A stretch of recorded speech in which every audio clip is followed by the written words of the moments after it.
Round 3 of the Formula 1 World Championship takes us down under this weekend as the Australian Grand Prix returns to our screens. And with one Aussie driver struggling on the grid and another itching to get back into an F1 car, we thought the time was right to focus on Oscar Piastri and Daniel Ricciardo. Piastri has suffered a slow start to life in F1, as he did not finish in Bahrain in the first round and came 15th in Saudi Arabia, with his McLaren falling far behind expectations. Meanwhile, Ricciardo is now a reserve driver for Red Bull, and some wonder whether he will ever have a full-time seat again. Joining me this week to talk about this is Kevin Regan from the Irish F1 Show. Alright Kevin, thanks very much for coming to join me. I guess the reason I asked you on is just in relation to the Australian Grand Prix this weekend. Of course, you've got sort of two Aussie names, sort of one on the grid and one off the grid, both of which aren't doing stellar at the moment.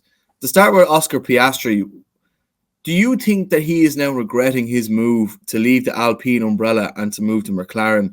Or do you still think in the long run that his risk to go with McLaren will work out in the end?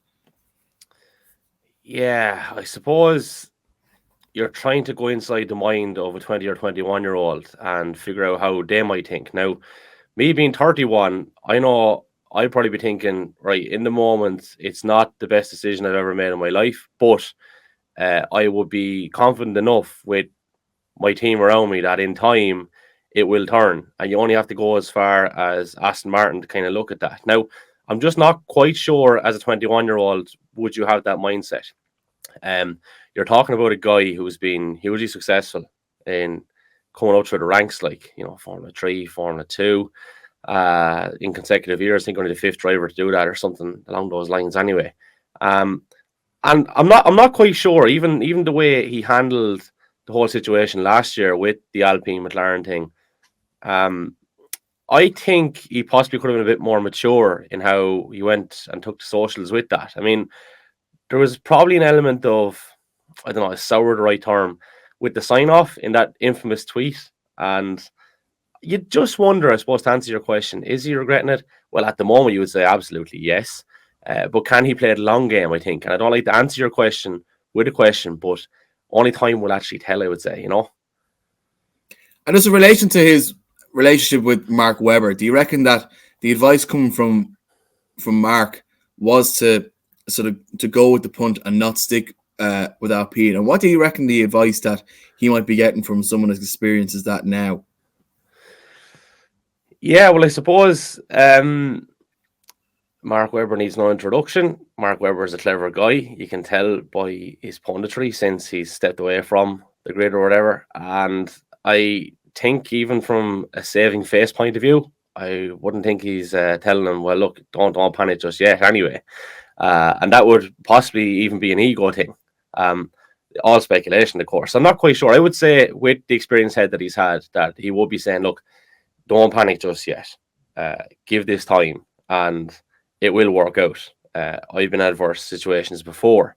But I suppose when you're a driver that's come up and you're used to winning and you go in, even though it is the highest level and you're not even competitive, you're not even remotely competitive, that's got to be difficult. But, no better man to have on your shoulder, be it from the business point of view or even from just a little bit of experience of going through a bad spell, albeit not down to your fault.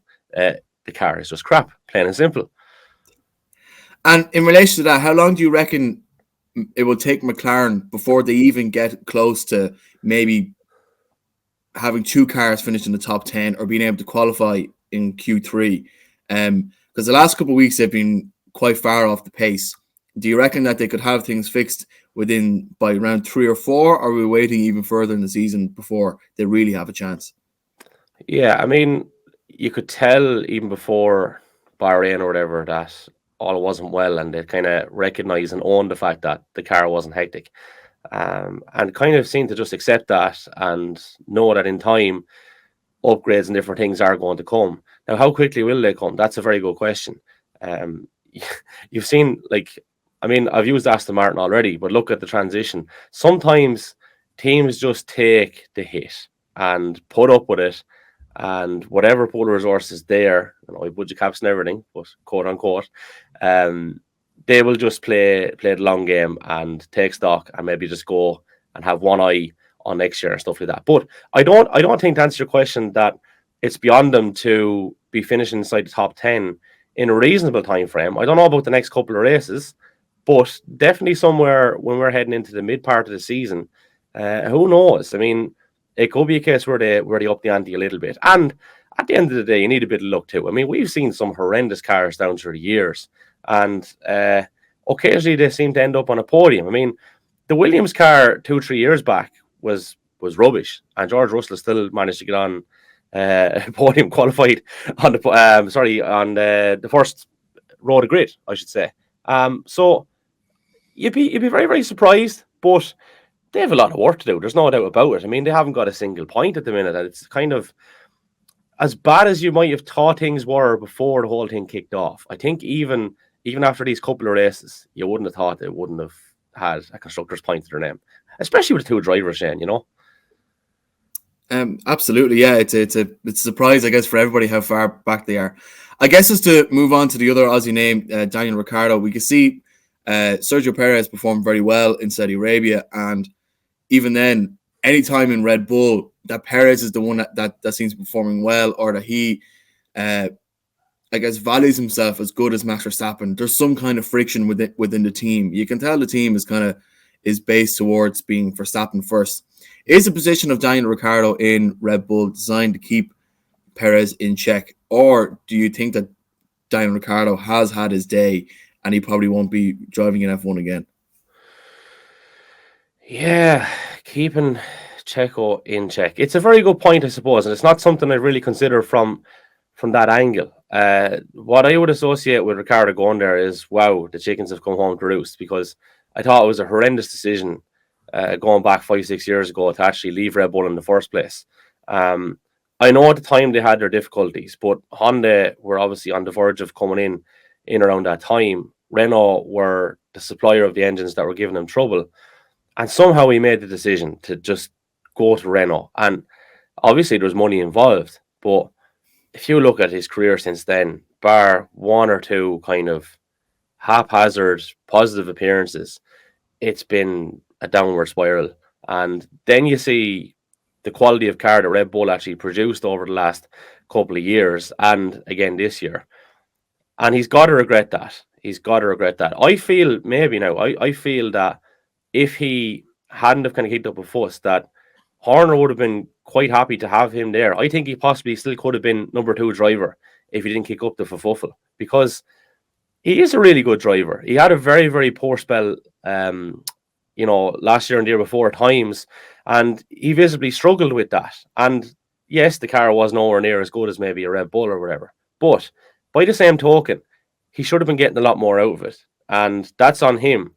At this particular juncture, like he has the charisma, he has people skills. He could probably piss people off as well, I would say. And I don't know at the back of it, does he get underneath the two boys' skins? Is it all lovey-dovey in there? But it's not a bad point. I would say he's a positive character to have around. If you can swallow his ego for 5 minutes and look past that, I would say he's a pretty good guy, and he's good fun. And I wouldn't say he's the worst guy to have around the place. And I'll put it to you this way, right? If for whatever reason one of those two drivers do have to step out and he comes back in, I expect him to be on the pace, even though obviously he's been out of competitive action, or would have been out of competitive action for a while.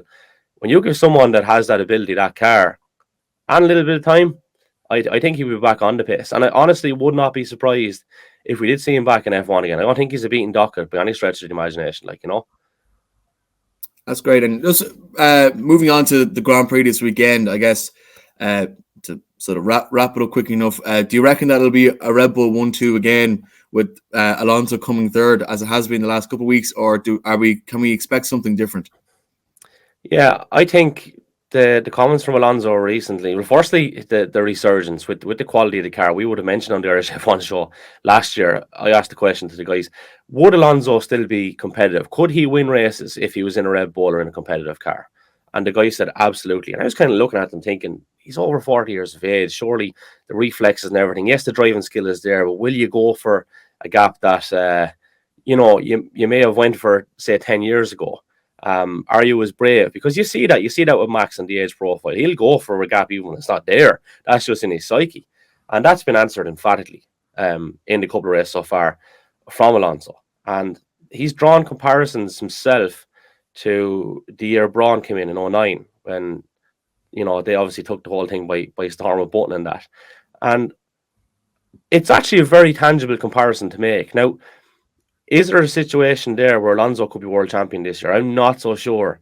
The Red Bull duo are so formidable. The car is so good. I think the real intrigue will be if we look at this week's race and we see a situation where Max is slipping back a little bit or whatever, for whatever reason, and next thing Perez wins. How does that go about unfolding? Because we've obviously got two drivers who, look, outwardly, publicly, it seems like they get on. I don't know how much they do get on behind it all. And to be honest with you, if I was the number 2 driver to Max Verstappen, I could see how I'd become very irritated very quickly. It is a selfish sport, but I think that is a real interesting facet of what we're going to see over the next few races. If Checo does manage to actually take victory this weekend, or maybe a few weeks' time again, how is that dynamic playing out? How are things going on behind the scene? How is Horner handling all this? Because we know Max is Red Bull and Red Bull is Max. But all of a sudden, he's in a difficult situation now. So does Max go to Christian and say, well, look, if things are getting tight, I'm still number 1 driver here. Checo might be leading the championship. If that was the situation, you got to look after me. And then if you're Horner, what decision do you make? I think there's so much intrigue around this weekend in particular. And for me, it's always an enjoyable race.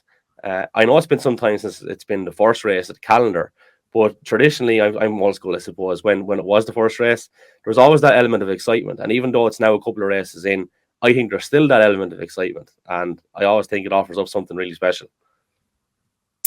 That's brilliant, Kevin. Thanks for coming on to talk to me. I'm sure I'll speak to you again. A pleasure. Thanks a million, Shane. Be sure to let us know what you think on our social media ahead of this Sunday's race, with lights out at 6 a.m. Don't forget, you can also keep up with all of the action on independent.ie.